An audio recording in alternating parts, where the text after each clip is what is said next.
Vous êtes-vous déjà demandé comment une personne pouvait utiliser son intelligence pour fabriquer les problèmes qu'elle devra ensuite résoudre? Aujourd'hui, je vais vous raconter une histoire vraie. On va parler d'auto-sabotage, mais pas seulement. On va surtout aborder le thème de la puissance du pouvoir créateur et de son détournement par la personne elle-même. C'est l'histoire d'un client fictif. On va l'appeler Cadel, mais tous les faits que je vais mentionner sont vrais. Cadel est un client normal. Il est dans une démarche humaine pour apporter plus de sens dans sa vie. Au passage, c'est aussi pour cela qu'il m'a contacté, car j'accompagne les personnes qui veulent apporter plus de clarté, d'alignement de leur vie, tant au niveau personnel que professionnel. Reprenons donc, Cadel est intelligent, réfléchi, observateur, il est capable de résoudre des problèmes complexes et surtout d'adapter son état de conscience aux situations.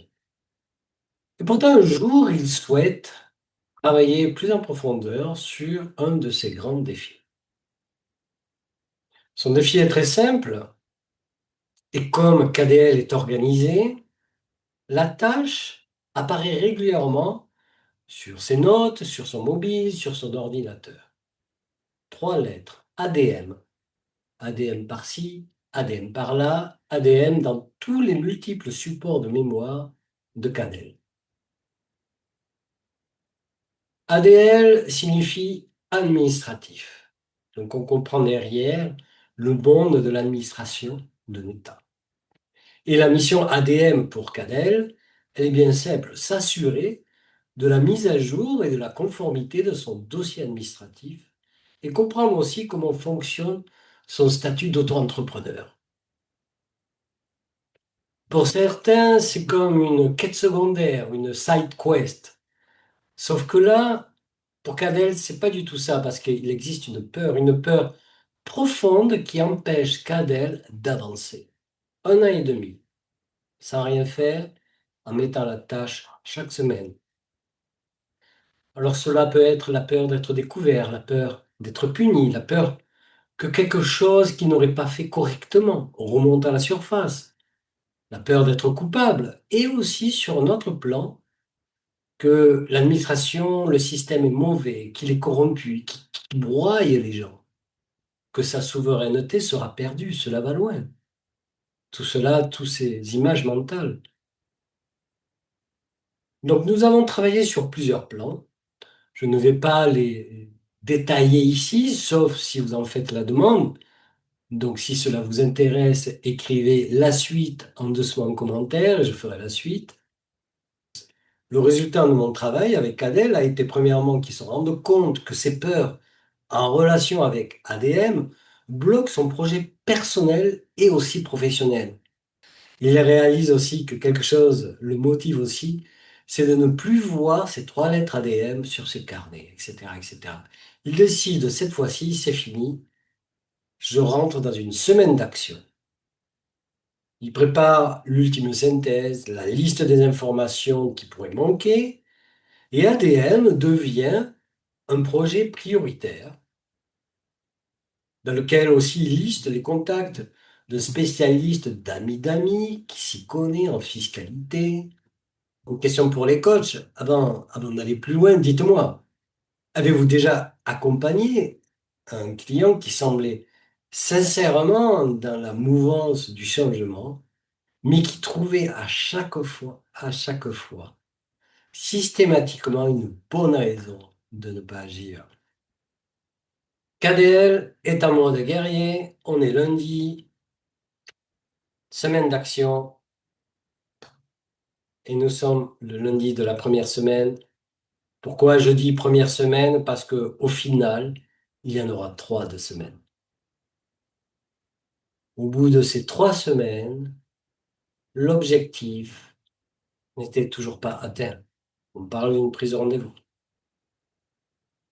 Donc, ce fameux premier lundi commence, compte à rebours, 3 semaines fascinantes pour tout coach qui s'intéresse à l'autosabotage. et au pouvoir créateur. L'appel avec le spécialiste est fait dès le lundi. Les informations sont pertinentes. Cadel a maintenant les idées claires et avance en confiance. Depuis cet appel rassurant, tout est finalement plus simple. Et pourtant, Cadel devient subitement très créatif pour ne pas agir. Comme un vieux fantôme administratif qui refuse de mourir, le temps passé à penser à faire la chose surpasse le temps passé à juste faire la chose. Le temps s'étend au rythme des inventions de Cadel.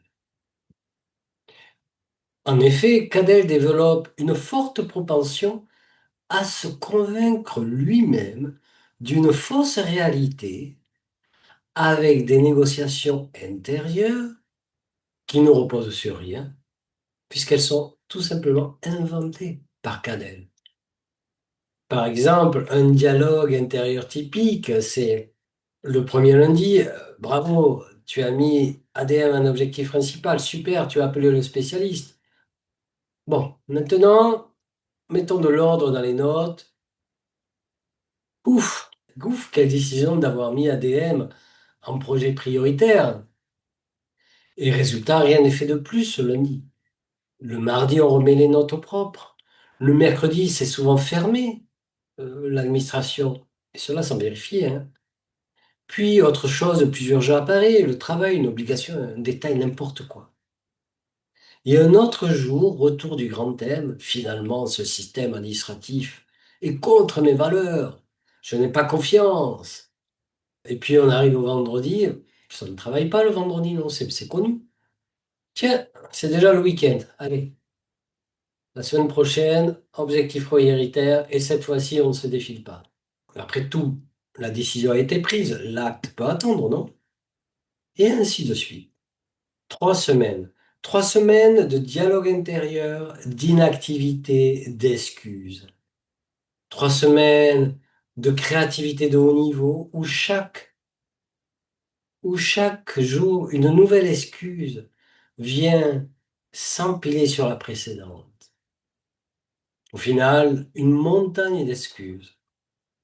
Beaucoup pensent que l'autosabotage est un manque de volonté. Je pense que dans certains cas, cela peut être l'inverse.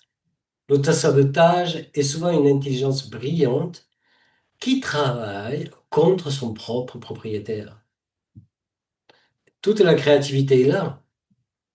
Elle est simplement utilisée dans une direction que l'on peut qualifier de mauvaise ou dans une direction qui dessert le client.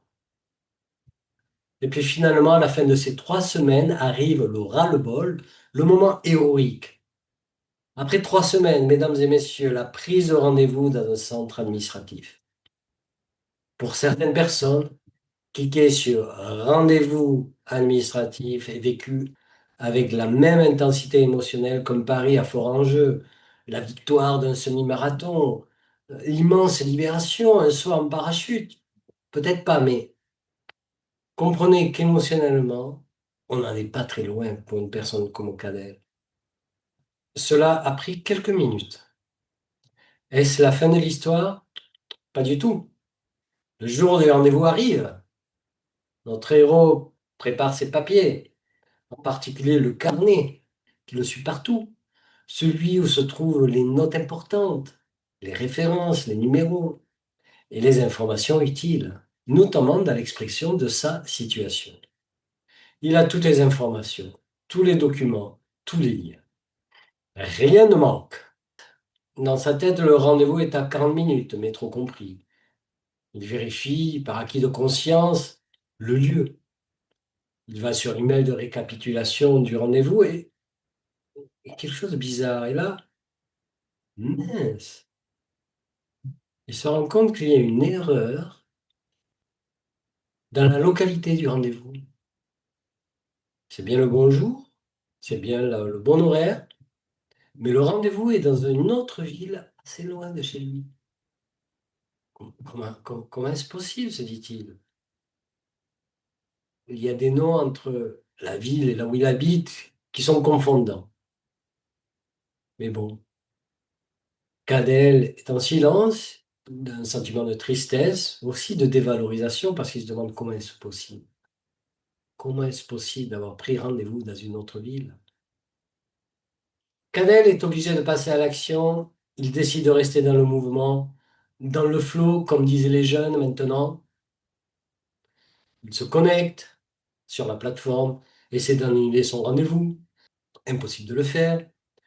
Il appelle donc le standard.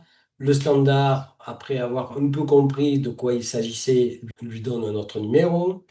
La seconde personne qui là écoute son histoire et lui dit, ce n'est pas grave, monsieur. Pour ce que vous voulez faire, vous n'avez pas besoin de rendez-vous. Vous pouvez aller directement dans votre centre administratif le plus proche. Voilà. 1 an et demi, 3 semaines, des heures de préparation pour apprendre qu'il suffisait simplement d'y aller. Et pourtant, et pourtant, l'histoire n'est toujours pas terminée car la deuxième partie est à mes yeux encore plus fascinante. Il va utiliser ce même pouvoir créateur pour fabriquer lui-même les obstacles qu'il devra ensuite surmonter et ainsi presque créer les conditions de son propre échec. Donc si cela vous intéresse, écrivez la suite en dessous en commentaire et je ferai la suite.